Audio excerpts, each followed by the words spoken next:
Alors, aujourd'hui, je vais parler du film d'horreur sorti en 2016 par le réalisateur de Evil Dead. Don't Breathe.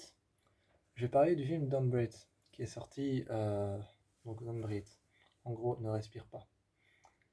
Ce film d'horreur raconte l'histoire de trois cambrioleurs, euh, Rocky, Alex et le troisième, j'ai oublié son nom.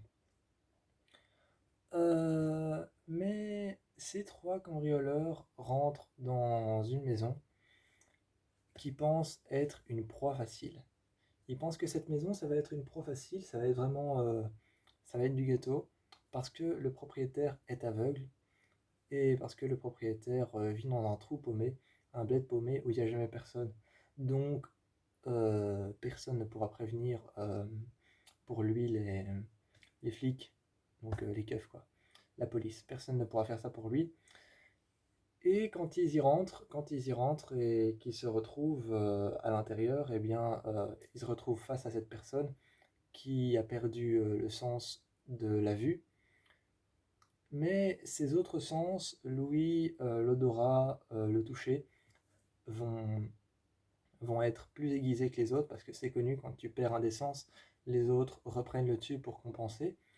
Et, euh, et cette personne, appelée l'aveugle, va reprendre le contrôle, enfin, essayer en tout cas de prendre le contrôle sur ce qui se passe et essayer de les battre et de les tuer les uns après les autres. J'ai adoré ce film. Par contre, un petit truc, je m'en suis rendu compte hier soir.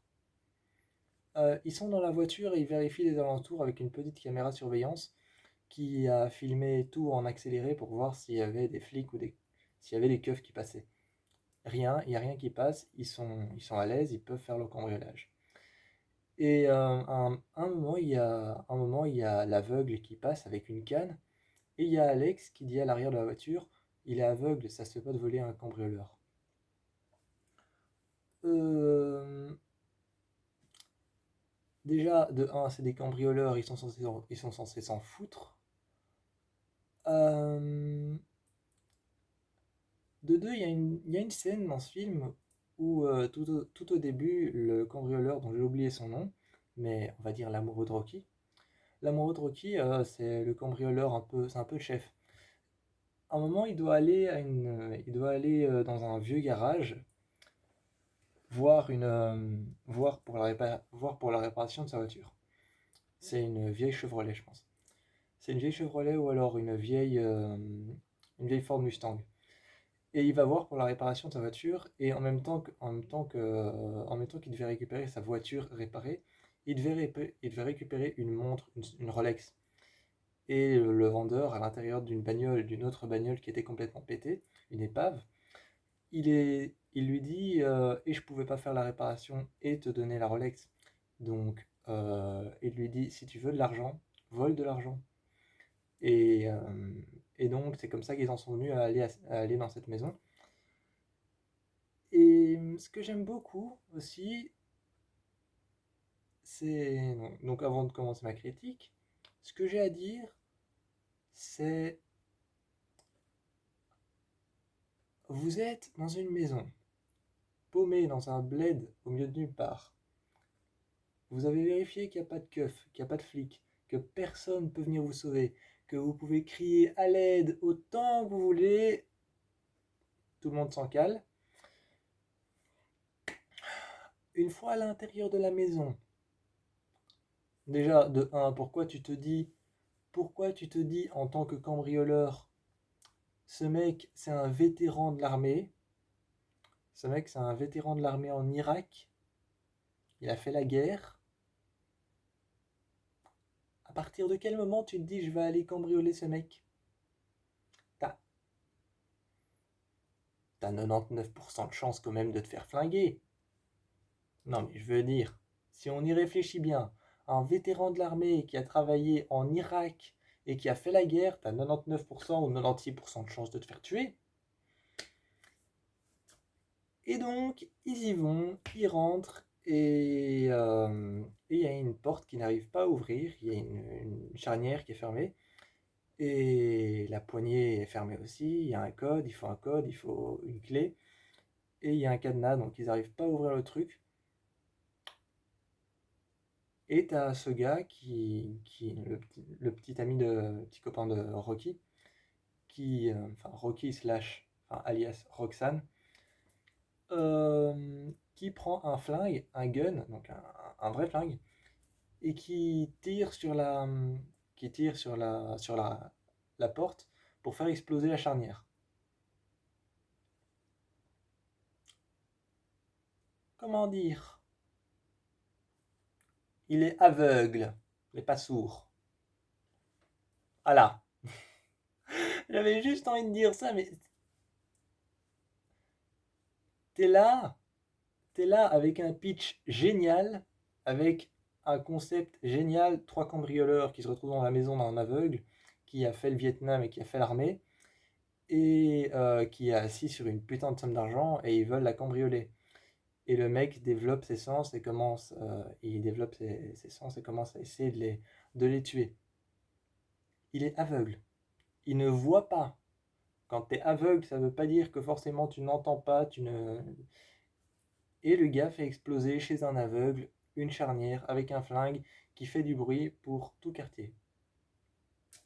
Donc voilà, donc vraiment, quand j'ai vu ce film-là, à ce moment-là, enfin quand je l'ai revu, j'étais là, les gars, il est aveugle, hein, il n'est pas sourd. Et tu les vois tous les trois se retourner, genre, oh, il est là. Et oui, il voit pas. C'est pas qu'il entend pas. Ça m'énerve. Ça m'énerve, vraiment. Mais sinon, le film est bien. Sinon, il y a un bon timing. J'aime bien, j'aime bien le film parce que tu vois l'entrée des cambrioleurs. Tu vois comment ils font, comment ils se démerdent pour essayer d'éviter les caméras, comment ils font pour rentrer dans une maison qui est fermée, donc comment ils font pour rentrer dans une propriété. D'ailleurs, le film commence tout de suite sur ça. Le film commence tout de suite sur... tu les entends derrière avec une voix étouffée, tu entends Rocky dire 3, 2, 1, donc, faire un décompte des secondes, et t'as Alex qui passe et qui, allez, qui désenclenche le système d'alarme, et qui se met un peu près au milieu de la pièce, et qui dit à Rocky et à l'autre, là, qu'on peut pas voler de plus de quelques millions de dollars, je pense. Donc il dit on peut pas voler de plus de quelques millions de dollars. L'autre, dont j'ai oublié son nom, c'est normal, c'est parce que c'est un sacré connard. Et donc, et donc t'as Alex, tout gentiment, enfin gentiment, c'est un voleur, mais il dit on peut pas voler plus d'une telle somme d'argent. Et l'autre il passe avec son sac et il dit ok, ok, ok. Mais il dit merci votre honneur. Voilà. Il arrête pas de se foutre de sa gueule, genre ouais, merci votre honneur. Ou alors aussi quand il raconte ce qui se passe dans la maison de l'aveugle, il lui dit que l'aveugle avant avait une fille et que sa fille a été renversée, a été tuée par une gosse de riche qui s'en est sortie facilement. Et que pour régler ça, il explique le truc et il dit ils ont réglé ça à l'amiable. Donc, il dit à l'aminable en fait.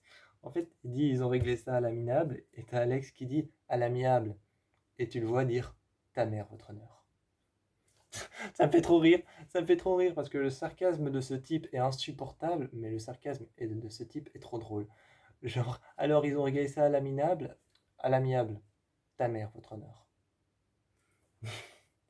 Voilà, ça me fait rire. Ça me fait rire, mais bon, voilà. Et donc il explique qu'il y a une meuf qui est enfermée en dessous. Par contre, il y a un truc que je comprends pas non plus, c'est si au début ils avaient toute l'histoire, si au début ils avaient toute l'histoire que cet aveugle avait une fille qui s'est fait renverser par une autre fille de famille riche et qu'ils ont réglé ça à l'amiable et qu'on lui a offert une certaine somme d'argent, et que la fille des riches a été kidnappée, enfin a été enlevée par cet homme, et qu'il la garde chez lui. S'ils avaient toute l'histoire, enfin ils avaient pas toute l'histoire, ils avaient simplement l'histoire à partir du moment où la fille de ceux qui a renversé la petite fille de l'aveugle, ils avaient simplement l'histoire à partir du moment où la fille des riches avait disparu. Donc on ne savait pas où elle allait. Mais quand même, si vous avez une idée que c'est sa fille qui a été renversée par une autre fille, et que cette fille-là a disparu, et qu'on lui a donné une somme d'argent, il y a quand même de quoi se poser les questions qu'elle est peut-être dans la maison. Et alors, à un moment, ils descendent au sol et ils sont surpris de voir la meuf attachée dans une sorte de cage clandestine. Enfin, je sais pas si on peut appeler ça une cage parce qu'il n'y a pas de vitre et il n'y a pas de barreaux. C'est juste, elle est accrochée par l'arrière et elle a quelque chose, un bandana sur la bouche. Et elle est accrochée dans genre, comment on peut appeler ça, une sorte de carré qu'il a renforcé avec plein de coussins, comme des cages, comme les cages pour les fous. Comme les cages pour les fous, une sorte de, de pièce capitonnée, voilà, je retombe plus sur le mot. Une sorte de pièce capitonnée, mais fait avec des cordes et fait avec des coussins agrafés au mur. Genre une pièce capitonnée qui a été complètement fait à l'arrache. Et la meuf, elle est attachée là par je sais pas combien de cordes et par un harnais. Et ils sont surpris de la voir là, alors qu'ils avaient toute l'histoire au départ. Mais j'ai trouvé ça bien aussi la communication entre la meuf qui est attachée et, euh, et les voleurs qui sont là. C'est un film aussi qui est très surprenant, vraiment. C'est un film qui est très surprenant, comme il y a une coupure de courant. Il y a une coupure de courant. Et ce que j'aime bien, c'est que dans certains films, quand il y a des coupures de courant, par exemple, je vais prendre en exemple le film d'horreur. Non, mauvais exemple. J'allais prendre en exemple le film d'horreur dans le noir, mais le film d'horreur dans le noir a pour habitude d'être dans le noir. Euh, mais dans certains films d'horreur, je vais pas citer de nom de film, comme ça on s'égare pas. Quand il y a une coupure de courant, ton écran devient noir et on voit plus personne, on voit plus rien et il y a plus rien du tout. Ce que j'ai bien aimé dans Don't Breathe, c'est que quand il y a la coupure de courant, ils ont laissé un petit fond gris teinté, donc tu vois les personnes dans le noir faire comme ça et essayer de se repérer avec leurs mains. C'est ça que j'ai bien aimé aussi avec la coupure de courant. Et que pendant la coupure de courant, t'as l'aveugle qui descend et qui tire un peu dans le tas, donc qui tire dans le noir avec son flingue. Alors ça fait des petits coups de lumière et tu vois un peu où ils en sont dans la coupure de courant, comment ils s'en sortent. Et donc ouais, c'est un très bon film, c'est un très bon film qui s'en sort vraiment bien. C'est pas un film d'horreur, hein. C'est pas un film d'horreur horreur, c'est un film crime horreur. Parce que à la base, tout part à la base d'un cambriolage. Donc c'est plus un film crime qu'un film d'horreur. Un film crime horreur, c'est un film avec trois cambrioleurs qui se retrouvent dans une maison totalement morbide. Mais c'est un film qui est aussi très surprenant. Par exemple, il y a un passage où ils veulent partir par une trappe. T'as Rocky qui aide cette fille qui a été enfermée et ils veulent prendre une trappe de la maison au-dessus qu'ils avaient déjà vue, mais qui n'avaient pas réussi à ouvrir de l'extérieur. Et là, de l'intérieur, ils réussissent à l'ouvrir plus ou moins. Et ils veulent partir par là et t'as l'aveugle. T'as juste au moment où ils veulent l'ouvrir et qu'ils frappent pour pouvoir essayer de l'ouvrir et qu'ils essayent une clé sur le trousseau de clés où il y a toutes les clés de la maison. Eh bien, t'as l'aveugle qui ouvre la trappe et tu vois la trappe s'ouvrir. Tu vois juste d'abord la trappe s'ouvrir un peu et tu vois un peu de lumière. Tu te dis, cool, c'est les flics ou alors c'est leur copain qui n'est pas avec eux qui est venu leur ouvrir par l'autre côté. Et tu vois l'aveugle qui est là et qui pointe un flingue et qui tire dans le noir. Mais comme il est aveugle, il a tiré sur la mauvaise personne et il a tiré sur la fille qu'il avait à l'intérieur de son sous-sol. Et il y a ce passage où il la tient entre ses bras et il hurle parce qu'il a senti que c'était elle et qu'il lui avait tiré la mâchoire.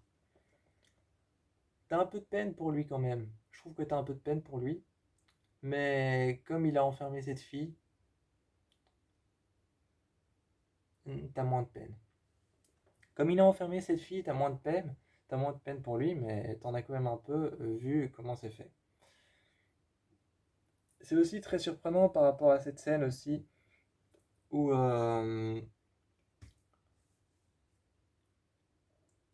t'as cette scène où t'as Alex qui se retrouve sur le bord de la maison. Il se retrouve sur le bord de la maison parce qu'en fait il veut sauter à un endroit où il y a un petit bout de toit, et alors pour pouvoir se mettre sur le bout de toit et ensuite accéder et ensuite sauter de l'autre côté et arriver par terre.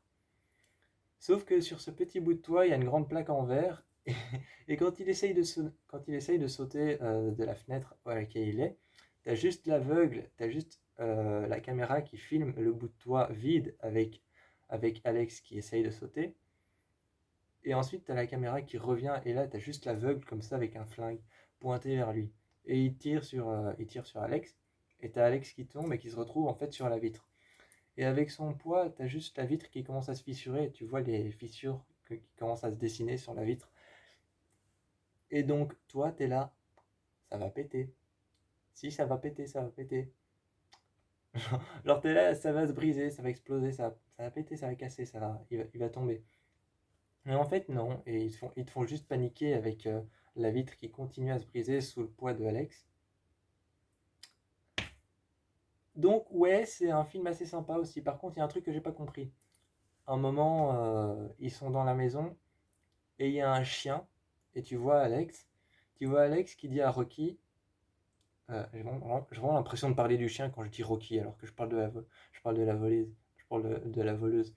Et donc il dit à Rocky, reste derrière moi. Et il fait, et surtout, ne bouge pas et ne cours pas.